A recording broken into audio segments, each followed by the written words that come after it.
Greetings friends and fellow cigar box guitar enthusiasts. Del Puckett here in a very different kind of a video. This is more of a random style video. The first thing in this video here, I want to show you a cool little lick riff here. The second thing I want to do is show you this guitar.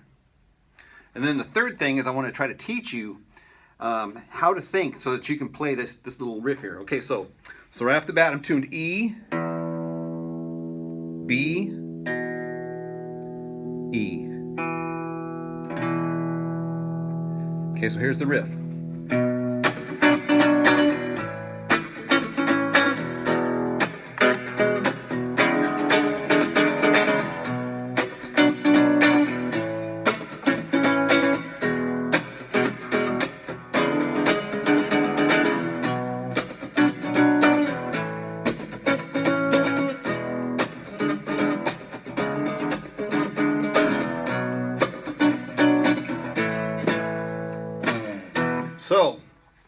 So instead of thinking of this as a 1, 4, 5 progression, instead of doing that, I'm going to put my 1 right here on the 5th fret. Normally this would be the 4 chord, right? But we're making this be the root. And a root of a key is always going to be major. All right, so most normal people start off with a very complicated problem or situation or concept, right? And then they try to make it simple. I'm doing the reverse of that. I'm taking a simple concept and I'm trying to make it as complicated as possible. So if you can follow along, that would be great. So now my root here is actually my 5 chord, right? So I went from the root here being root of the key. The root of the key is not the root of the song. The root of the song is in the 5 of the key, which is, in this case here, is going to be this E7, which is the 5 chord. So that's where it gets complicated. When I'm talking about the root of the song, it's down here. Right, but when I talk about the root of the key, that's different here. That's right up here at the 5th fret, A major. So this note up here at the 7th fret, that's called the 2 chord, and this is minor. So I'm building the traditional blues scale, 12-bar blues, but I'm using chords that this note here is the root, this is the 2 chord, and then this is the 5 chord. I hope that makes sense. I understand it's complicated, but if you can, trust me, if you can wrap your mind around it, the payoff is huge because there's so much that a person can do. So when the open becomes the 5, you get all sorts of cool little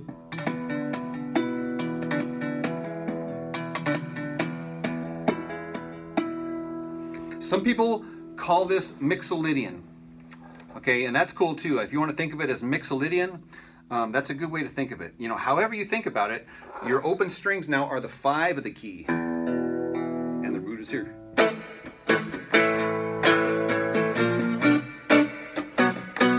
So this really opens the door to a lot of things, because if the root of your key is up here, you can always go down, and you can always go up. Whereas if the root of your key is down here, you can only go up.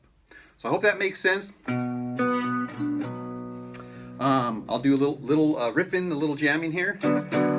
That's just an inverted chord, so this would be right side up. This is upside down.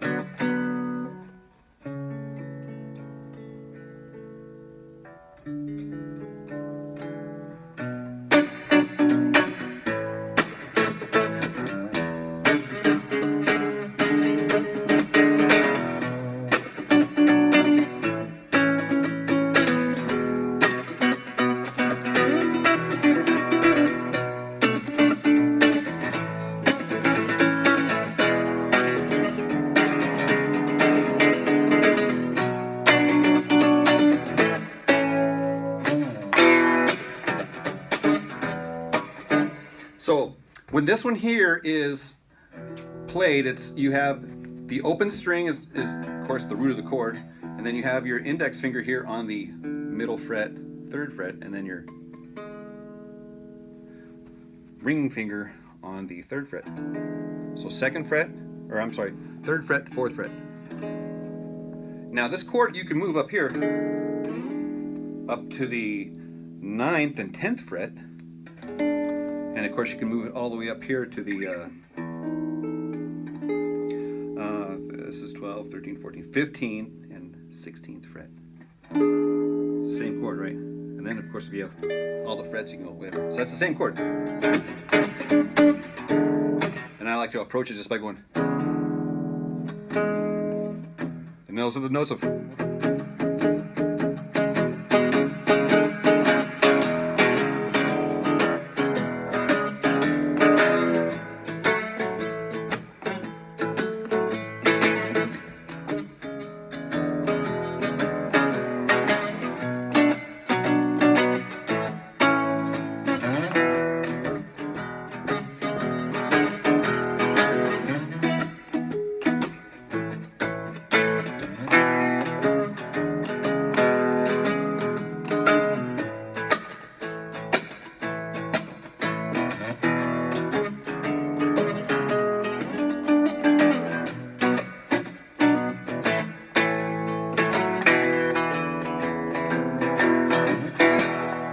So the sky is the limit with this. Seriously, the sky is the limit. One last little lick I'll leave you with. This is, I do like some tappies when it's open, right? When everything's open, you can tap those 12th fret harmonics, and then combine that with like hammer-ons, and then you just spell out that chord.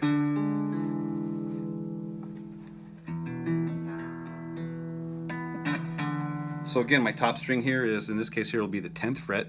And again, that's the flatted 7th of the key.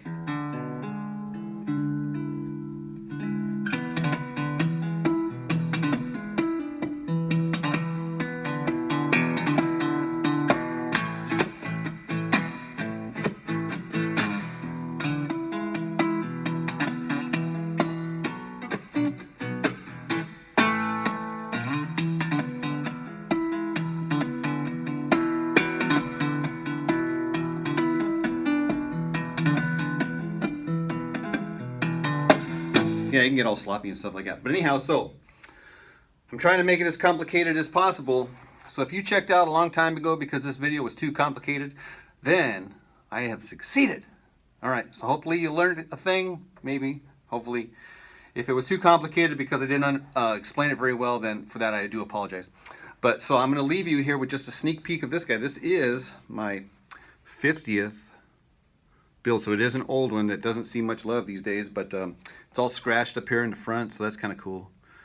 One thing about these guys, got the adjustable bridges, and I'm not really so much of a fan of these things because these little screws on the bottom here, they become loose and then you get buzzing and stuff like that, so you always have to have a little Allen wrench to keep these things level.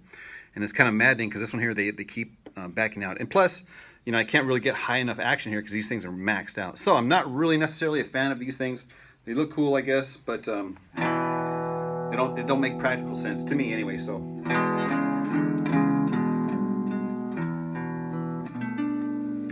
okay, and then here's just the bonus here. You can turn these into jazz chords. Instead of by doing it just like this, now you're going to do it like this. So what that does is it makes it what they call a minor 7 chord. This one here, we're going to make it a major 7 by doing that double. Listen to this chord. So it's like a jazz chord. And then the last one here, same chord here. But now we're going to, and always got to wiggle it.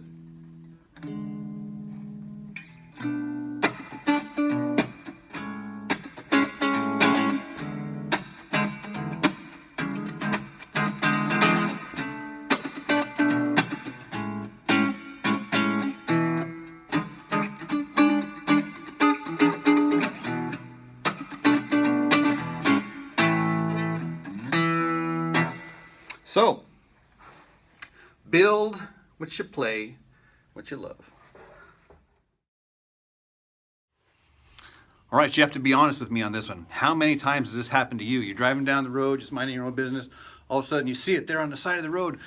Oh my gosh, you know, you look in the rearview mirror, you're like, yes, some roadkill. Guitar straps. I can't tell you how many of these things I found on the road. My wife thinks I'm crazy, man. I just pull over, put it in park, jump out into traffic, go grab it. And I'm like, yes, awesome. Anyhow, so that's the story of this thing here. This is salvaged from the road, the middle of the road.